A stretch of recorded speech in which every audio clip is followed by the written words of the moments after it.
Mga kapatid, kayo po ay aking inaanyahan na panoorin at pakinggan ang mensahe ng mensahero ng silangan. Mga video na kung saan ay nagbukas ng aking diwa at nasagot ang marami kong katanungan.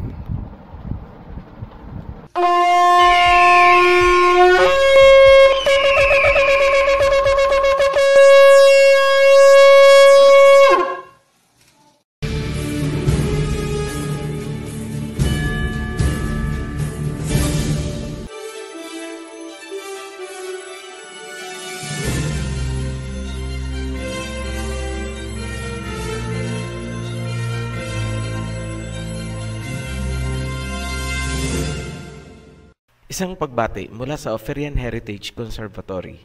Para sa mga new subscribers, welcome to the Heritage. Ipinapayo namin sa mga baguhan na panoorin niyo muna ang guide to new subscribers para alam nyo ang tamang sunod-sunod ng mga series. Huwag patalon-talon ang video na pinanonood upang hindi kayo maguluhan. Ibinigay namin ang link sa description sa baba lamang nitong video. Napaaga ang paglalabas namin nitong Son of Perdition dahil sa violent reactions na nakita namin sa born-again doctrine.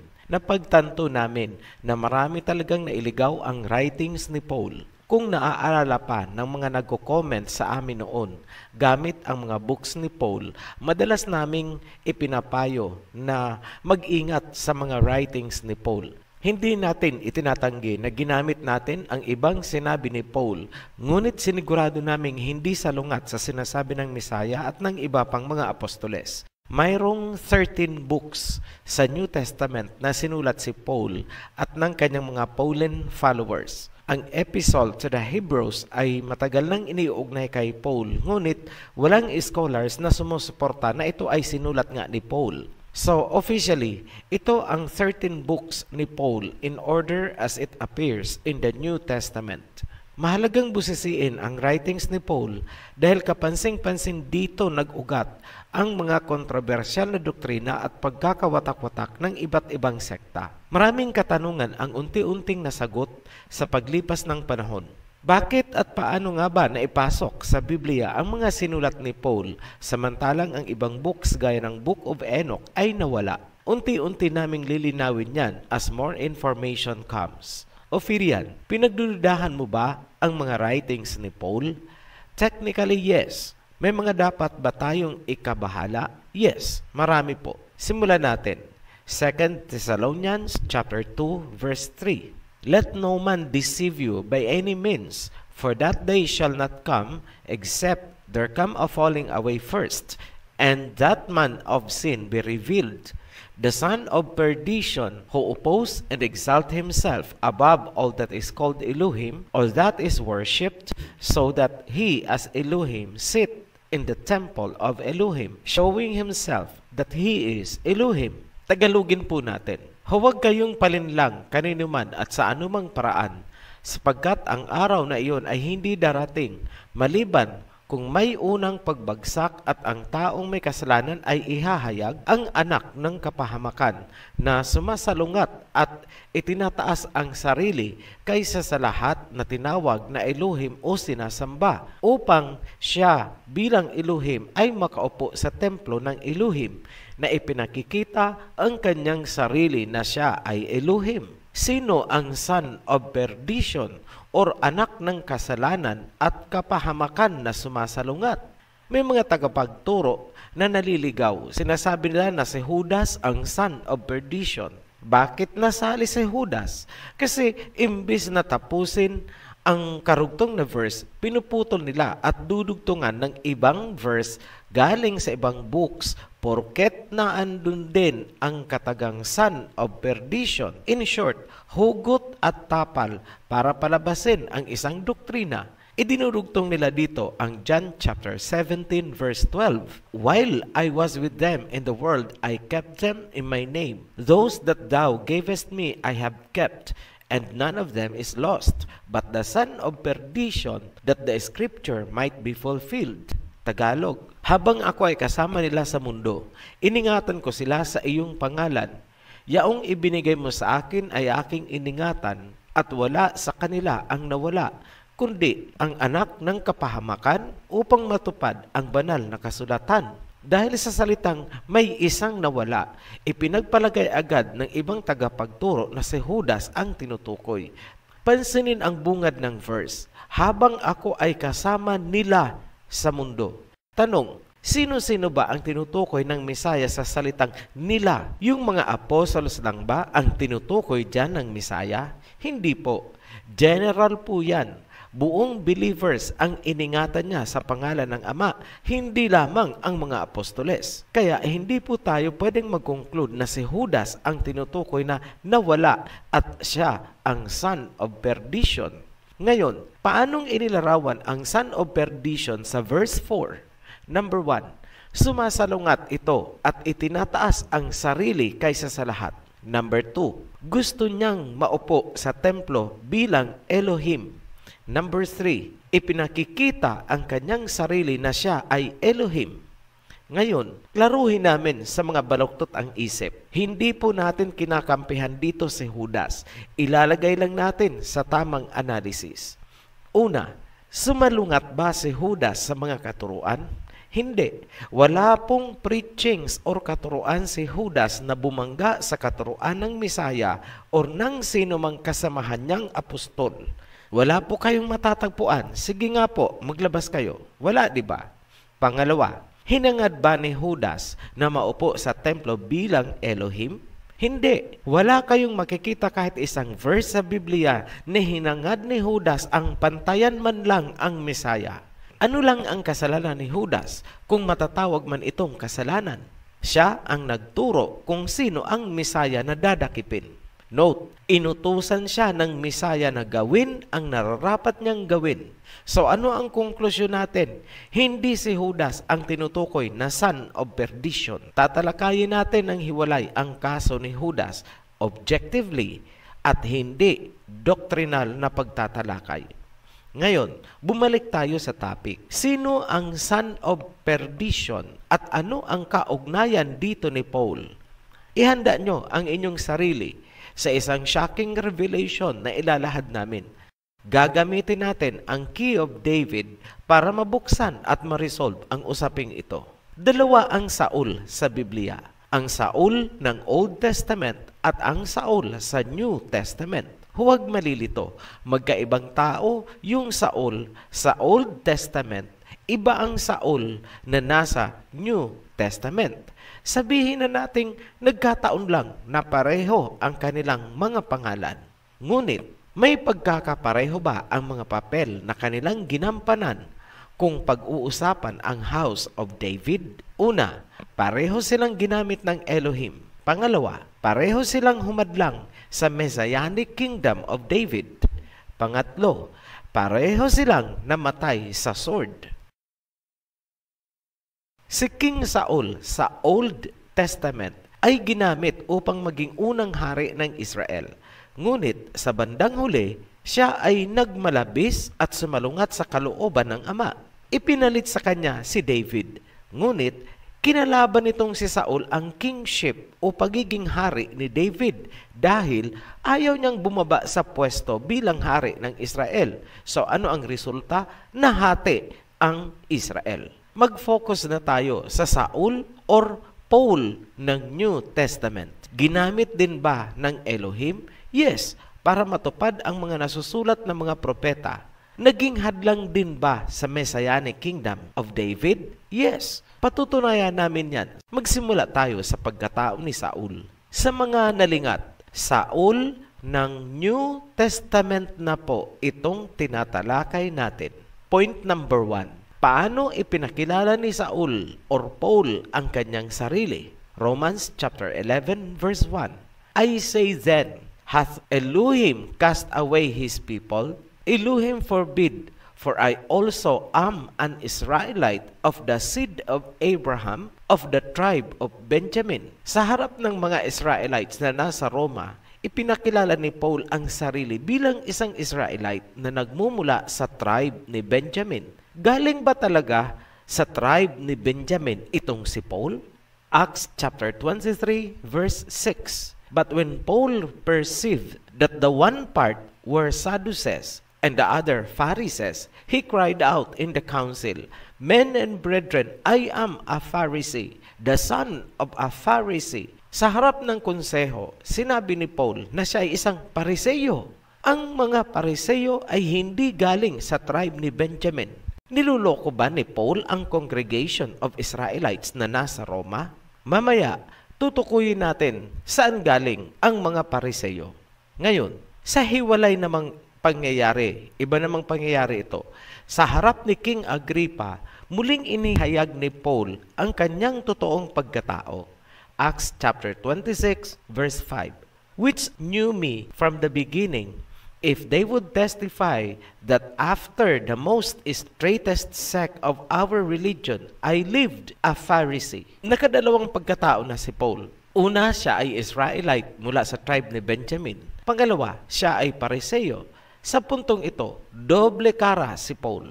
Ngayon, ano ang pangatlo? Philippians chapter 3 verse 5. "Circumcised the 8th day of the stock of Israel, of the tribe of Benjamin, a Hebrew of Hebrews, as touching the law, a Pharisee." Sa mga Philippians, ang pakilala naman ni Paul, siya ay isang Israelite mula sa tribe ni Benjamin.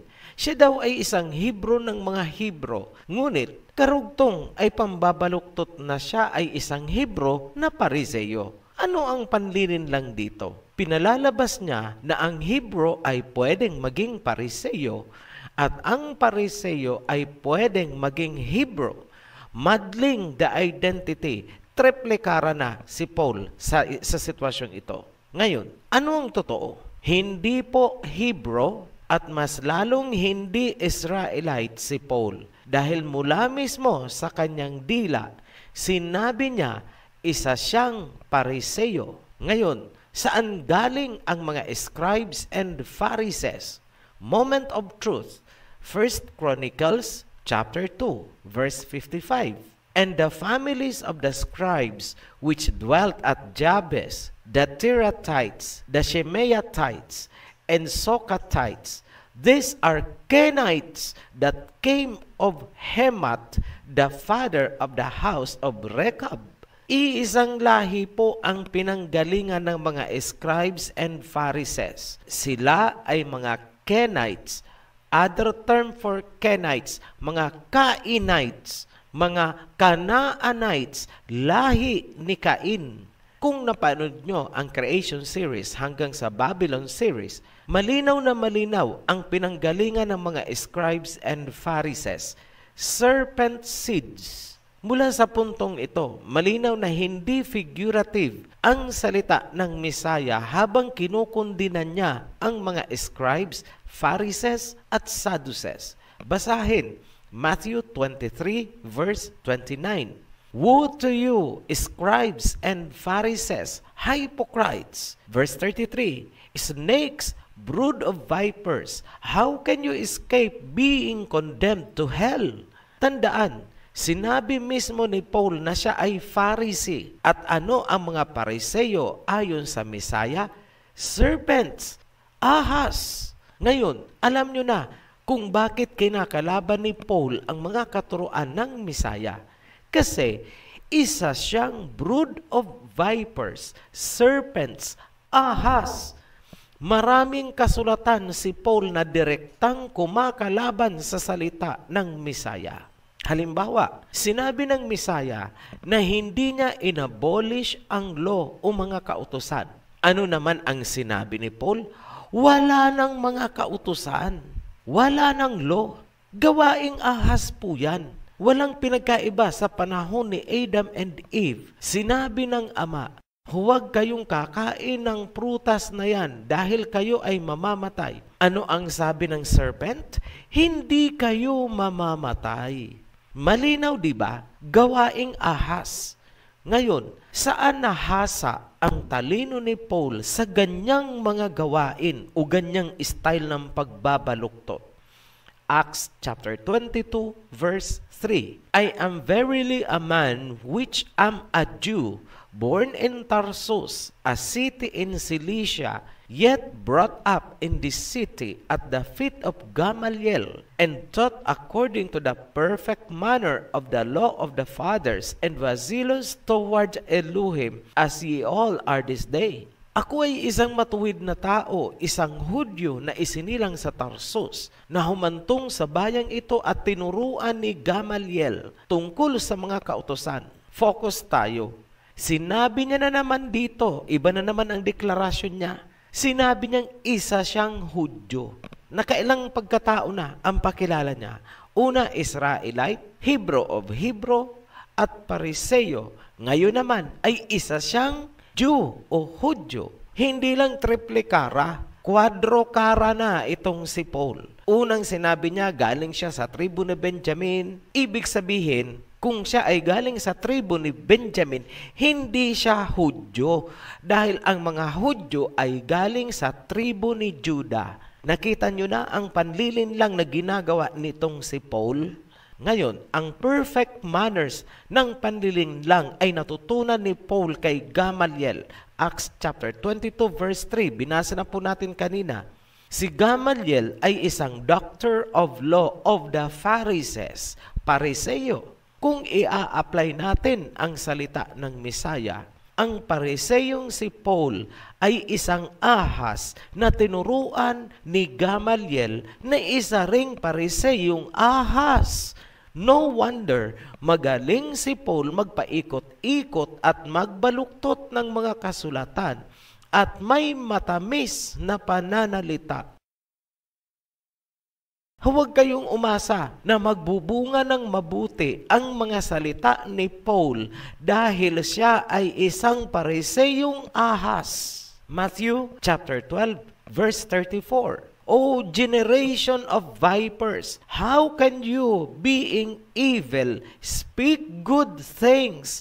For out of the abundance of the heart, the mouth speaketh. Sinabi mismo ng Misaya sa mga Pariseyong kalahi nitong si Paul, hinirasyon kayo ng mga vipers or ahas sa inyong kasamaan, paano kayo makakapagsalita ng kabutihan? Ngayon, pinag-ingat ng Misaya ang mga apostoles mula dito sa mga Pariseyong ahas. Matthew chapter 16 verse 6. Then Yahushua said unto them, Take heed and beware of the leaven of the Pharisees and of the Sadducees. Mag-ingat kayo sa libadura ng mga Pariseo at Saduceo. Verse 12. Then understood they how that he bade them not beware of the leaven of bread, but of the doctrine of the Pharisees and of the Sadducees. Naunawaan nila na hindi sila pinag-iingat sa libadura ng tinapay, kundi sa mga doktrina ng mga Pariseo at Saduceo. In short, pinag-ingat ang mga apostoles sa mga doktrina ng mga Pariseyong ahas. Ngayon, sino ang gusto mong paniwalaan? Ang mga turo ng Misaya o ang mga doktrina ni Paul na isang Pariseyong ahas? Alam namin, naglalaro sa inyong isip, bakit na ipasok ang mga sinulat ni Paul sa Biblia? Ang sagot namin, kagagawan ng mga serpents. Panoorin nyo ang History of the Bible. Huwag nyong lalaktawan ang buong video series na yon. Maiintindihan nyo. Mga Pauline followers, enjoy nyo lang ang pagtakwil nyo sa mga kautusan ng Misaya. Sundin nyo ang doktrina ng Pariseyong ahas habang kinakalaban nyo ang Misaya. Nakatakda na ang inyong kahahantungan, generation of serpents. Follow your leader. Matthew chapter 23 verse 33. You serpents, you generation of vipers, how can you escape the damnation of hell? Tagalog, kayong mga ahas, paano nyo matatakasan ang impyerno? Matthew 23 verse 33. Pasensya na po, very judgmental ang Biblia. Binasa lang po namin, walang labis, walang kulang. Hindi pa po tayo dyan natatapos. Nagsisimula pa lang tayo. Itutuloy natin ang pagkatao at mga gawain ni Paul sa susunod na video. Babalatan namin ang Pauline doctrines at ilalahad ang isang napakalaking blasphemy na ginawa nitong si Paul. Abangan nyo ang Son of Perdition Part 2. Muli kaming nagpapasalamat sa mga patuloy na sumusuporta sa Ophirian Heritage Channel. Hanggang sa muli, be blessed. Shalom. Maraming salamat po sa inyong panonood at pakikinig ng mensahe. At kung kayo po ay may mga katanungan, paki-click po ang link sa ibaba at paki-like and share na rin po. Maraming salamat.